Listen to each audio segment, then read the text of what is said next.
Yo, what's good with you?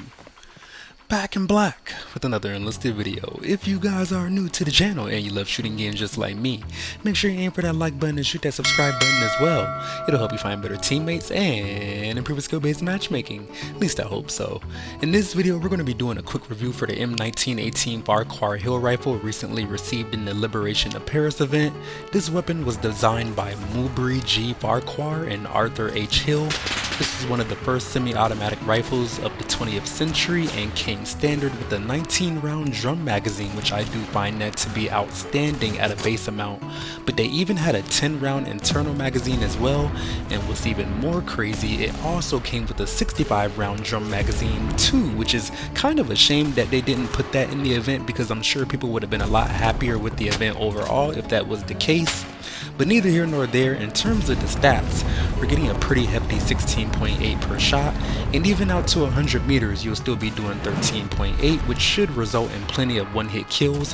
However, I do want to note that in my experience it's kind of like a 50-50 split on whether they die outright or go down or whatever the case may be. So I felt a lot more safe doing double and triple taps on each of my opponents. The muzzle velocity is pretty solid at 750 meters per second, and I didn't feel like I had to lead any of my targets much at all. Sometimes it did feel like it took like a half second for my bullet to connect to the target, but I'm not too sure if that was necessarily the bullet velocity's fault or maybe just my connection to that game that you guys are watching right now on the screen. But neither here nor there. I don't necessarily want to list that as a complaint. The rate of fire is coming in at 350 rounds per minute, and I'm not sure you could ask for much more on a semi-automatic rifle, so nothing to complain about there either. The shot deviation is coming in at 25, which isn't the worst thing in the world. It's actually pretty good. But I have seen a few instances where I let my trigger finger get away from me, and I did notice my cone of fire expanding to a point where I was unnecessarily missing, so that is something that I want you to be wary of.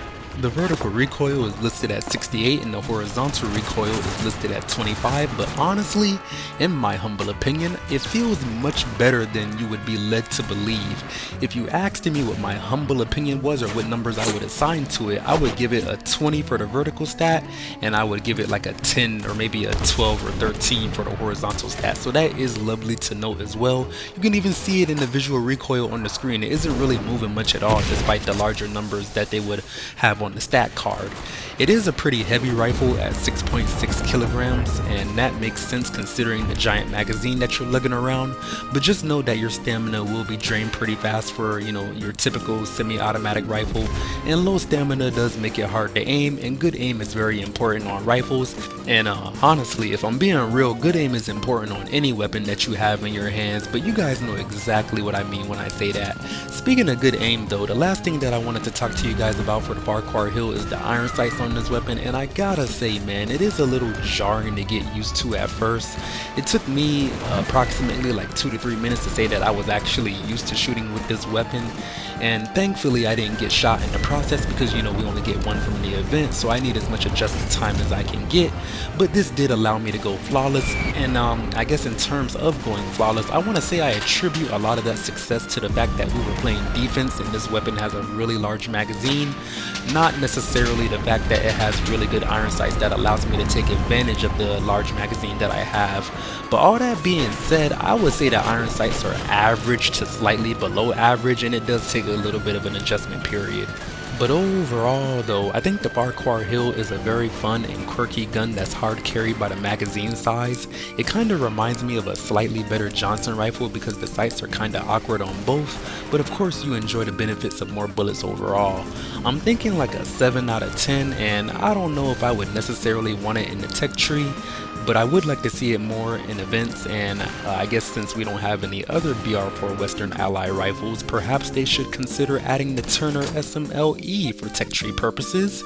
But anyways, let me know what you guys are thinking down there in the comment section about the Farquhar-Hill rifle. What would you give it on a scale of 1 to 10? Would you want it in the tech tree? And if not, do you think the Turner SMLE is a good, alternative? Or what would you want to see for a BR4 rifle for the Western Allies? Let me know while you're down there, and don't forget to aim for that like button and shoot that subscribe button as well. Help you find better teammates and improve skill-based matchmaking, and yeah. Hope you guys have a lovely rest of your day. Enjoy the gameplay. Black guy out.